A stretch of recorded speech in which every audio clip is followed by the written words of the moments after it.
Hello साथीहरू, आज चाहिँ मैले विवेश फर्स्ट इयरको बिजनेस स्टाटिस्टिक्सको हामीले त्यसमा major of the skewness kurtosis and the moment भन्ने पार्टको मैले मैले एउटा हिसाब गर्न गइरहेको छु। यो हिसाबलाई अन्तिमसम्म हेरिदिनु होला। हाम्रो इक्जामको लागि पनि एकदमै इम्पोर्टेन्ट रहेको छ। मैले चाहिँ बुकको कति नम्बरको 4 नम्बरको हल्का डिफ्रेन्ट भएको हुनाले मैले चाहिँ 4 नम्बर गर्छु। 4 नम्बर गरिसकेपछि हाम्रो माथिको पनि गर्न सकिन्छ। हाम्रो चाहिँ माथिको पनि त्यस्तै छ, तर हाम्रो 4 नम्बरमा अलिकति झुक्याएको छ। कस्तो झुक्याएको छ भन्दाखेरि हाम्रो क्लास दिँदाखेरि मिलाएर दिएको छैन। जस्तै 10 देखि 20 हैन, फेरि 10 देखि 30, 30 देखि 40 हैन, फेरि 10 देखि 50 हुँदै गएको छ। तर हाम्रो यसमा चाहिँ मिलाउनु पर्ने हुन्छ र हाम्रो फ्रिक्वेन्सी पनि बढ्दै गएको छ। यिनी दुईटालाई मिलाउनु पर्ने हुन्छ। माथि चाहिँ हाम्रो के त डिस्क्रिप्ट सिरिजमा चाहिँ एकदमै दिएको छ। यहाँ चाहिँ हाम्रो के छ कन्टिन्यू सिरिजमा दिएको छ। अब चाहिँ हाम्रो कसरी निकाल्ने भन्दाखेरि म चाहिँ यहाँ एउटा इक्जाम्पल देखाउने छु हजुरहरूलाई। त्यो इक्जाम्पल हेरेपछि तपाईँहरू एकदम बुझ्नुहुन्छ मैले गरेको इक्जाम्पल। अब चाहिँ हामीले काल पर्सनल कोएफिसिएन्टको फर्मुला के हो भनेर बुझ्नु एकदमै जरुरी हुन्छ। हामीले काल पर्सन कोएफिसिएन्टको फर्मुला चाहिँ हाम्रो के हो भन्दाखेरि एसकेपीले दिनुपर्छ बराबर मिन माइनस मोड अपन स्ट्यान्डर्ड डिभिजन निकाल्नुपर्छ। र बाइ द वे अर्को फर्मुला पनि छ हाम्रो। यसलाई चाहिँ हाम्रो कति बाइ द वे हाम्रो मोड दिएन भने चाहिँ हाम्रो अर्को फर्मुला चाहिँ 3x बार माइनस मिडियन निकाल्नुपर्ने हुन्छ अपन स्ट्यान्डर्ड डिभिजन निकाल्नुपर्ने हुन्छ। अब हामीले कतिखेर फर्मुला यो प्रयोग गर्ने, कतिखेर यो प्रयोग गर्ने, र अहिले हामीले कुन प्रयोग गर्छौँ भन्दाखेरि हामीलाई मोड दिएन भने चाहिँ हामीले यो प्रयोग गर्नुपर्छ। मोड चाहिँ हामीलाई कस्तो अवस्थामा दिँदैन भनेपछि हामीलाई इन्डिभिजुअल हैन, हामीलाई चाहिँ इन्डिभिजुअल सिरिजमा चाहिँ हामीले के त मोड चाहिँ दिएको हुँदैन। त्यतिखेर चाहिँ हामीले कति यो चाहिँ मिडियन भ्यालुबाट चाहिँ निकाल्नुपर्ने हुन्छ। र अहिले चाहिँ हाम्रो के त मोड दिएको छ। यसले चाहिँ हामीले फर्मुला लगाएर चाहिँ हिसाब गर्नेछौँ। र मैले हिसाब चाहिँ अलरेडी गरेको छु। म हजुरलाई चाहिँ त्यही हिसाब चाहिँ बुझाउने मात्रै गरिरहेको छु।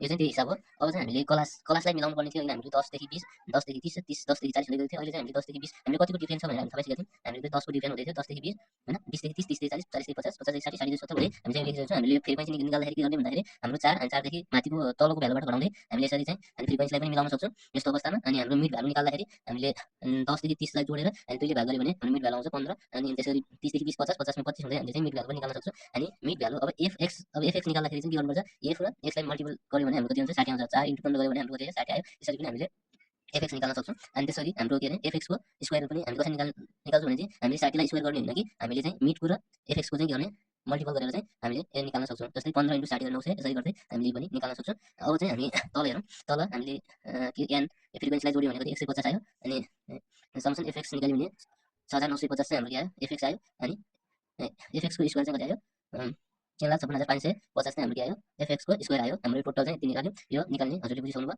अब हामीलाई चाहिएको अघि मैले फर्मुला भनेको थिएँ। हामीले काल पर्सन कोएफिसिएन्ट स्क्युनेस निकाल्दाखेरि चाहिँ हाम्रो फर्मुला के थियो भन्दाखेरि एक्स बार माइनस मोड अपन स्ट्यान्डर्ड डिभिजन थियो हैन। अब हामीले यो निकाल्नको लागि यिनी त चाहियो नि त। यो नचाहिकन हामीले त्यो फर्मुलामा कसरी राखेर निकाल्छौँ। पहिला चाहिँ हामीलाई के त मिन चाहियो। अब हामीले चाहिँ मिन निकाल्नु पर्ने हुन्छ। मिन निकाल्नको लागि हामी मिनको फर्मुला एक्स बराबर summation f x upon n, f x summation f x भनेको यो। अनि हामीले गरेर चाहिँ हामीले मिन निकालिसक्यौँ।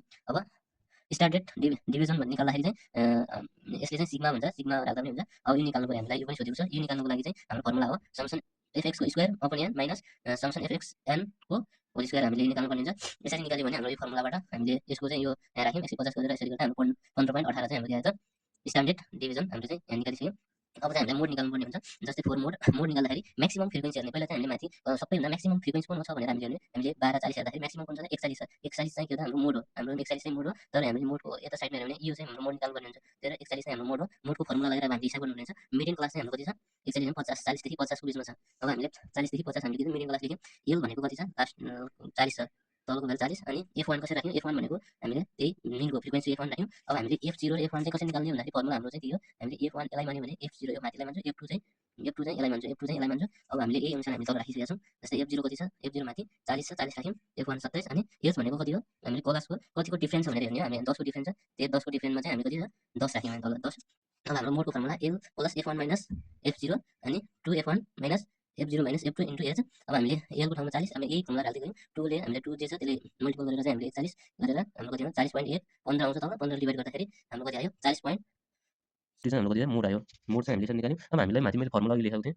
के थियो फर्मुला भन्दाखेरि मिन, मोड र स्ट्यान्डर्ड डिभिजन हामीले निकाल्नु पर्ने थियो। हामीले यो निकालिसक्यौँ। अब यही फर्मुलामा हामीले जुन निकालेको छौँ यही फर्मुला राख्यौँ भने चाहिँ हाम्रो के आउँछ हामीले के लेख्छौँ काल पर्सनल कोएफिसिएन्ट स्क्वायरनेस चाहिँ निकाल्न सक्छौँ। मैले चाहिँ यताउति गरिसकेको छु। अब चाहिँ स्ट्यान्डर्ड डिभिजन निकाल्दाखेरि यसको एबिलिटी डोनेट गर्छ। एक्स बारको ठाउँमा एक्स बार एमओडिस हैन यसलाई चाहिँ स्ट्यान्डर्ड डिभिजन भन्छ अथवा सिग्मा पनि भन्छ। हामीले यसको एक्सको हामीले कति ल्याथ्यौँ 40.43 राख्यौँ। मोड कति थियो 40.67 आएको छ र हाम्रो 15 यसले डिनोट गर्दा 0.37 चाहिँ हाम्रो एन्सर आयो। 0.37 हामीले अघि फर्मुला हेर्दाखेरि हामीले 0 आयो भने चाहिँ नर्मल स्क्युनेस अथवा सिमेट्रिकल स्क्युनेस भन्छौँ भने 0 देखि बढी आयो भने चाहिँ पोजिटिभ स्क्युनेस र 0 भन्दा तल आयो भने नेगेटिभ स्क्युनेस भनेर हामी लेख्यौँ भने हाम्रो चाहिँ हिसाब यति नै बन्छ।